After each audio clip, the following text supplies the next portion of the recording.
Соработката на ново проширено бродско пристаниште од кинеска компанија во израелскиот град Хаифа е само еден од заедничките кинеско-израелски инфраструктурни проекти започнати во последниве години. Кинеските фирми градат и дел од железничкиот систем во Тел Авив. Кина сега ја има најдобрата инфраструктура во светот и е способна да го изведе своето знаење преку незините инженери и работници, а Израел има огромна корист од тоа.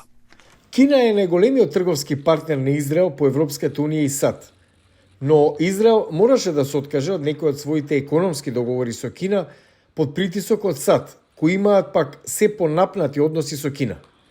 Израелските аналитичари велат дека Израел нема многу избор со оглед на блиските врски меѓу САД и Израел. Има притисок од САД врз Израел за да го ограничи својот ангажман со Кина, конкретно за инфраструктурата и технологијата. Притисокот почнава да дава резултати. Додека ангажманот на Кина на Блискиот исток генерално беше фокусиран на трговијата, таа неодамна влезе во политичката арена која посредуваше за договор за обновување на дипломатските односи меѓу Иран и Саудиска Арабија. Блиските односи на Кина со Иран, како и незиниот традиционално пропалестински став, загрижија многу израелски лидери. Но некои израелски аналитичари велат дека кинеските дипломатски напори би можеле да имаат корист за регионот како целина.